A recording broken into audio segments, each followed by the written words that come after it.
સૌરાષ્ટ્રમાં વધુ વરસાદ થવાના કારણે તુવેરનો પાક બળી જતા ખેડૂતો મુશ્કેલીમાં મુકાયા છે।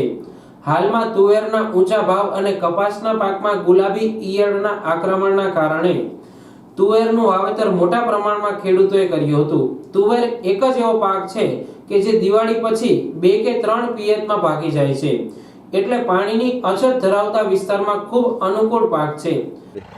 મારું નામ છે સાદરિયા જયેશભાઈ, ગામ અજાબ, તાલુકો કેશોદ, જિલ્લો જુનાગઢ।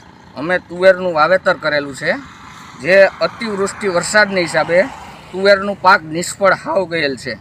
હાલમાં વધારે વરસાદને કારણે મગફળીના પાક સાથે પૂરક પાક તરીકે તુવેરનું વાવેતર કરેલું હતું, જે હાલમાં બળી ગયું છે।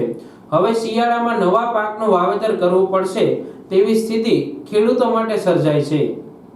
મગનભાઈ અઘેરા, સરપંચ અજાબ।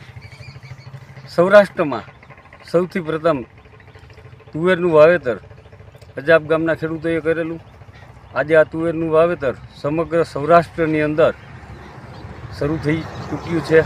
એવા સમયે આ વર્ષે જ અતિવૃષ્ટિ થતાં સૌરાષ્ટ્રના મોટા ભાગના વિસ્તારની અંદર તુવેરનું મોટા પ્રમાણમાં વાવેતર થયું છે। કપાસની અંદર ઓછું વળતર મળતા અને તુવેરના ઊંચા ભાવ મળતા ખેડૂતો તુવેરના વાવેતર તરફ વળ્યા। એવા સમયે મોટા પ્રમાણમાં વરસાદ થતાં અતિવૃષ્ટિને કારણે મોટા ભાગના વિસ્તારની અંદર તુવેરનું વાવેતર નિષ્ફળ ગયું છે।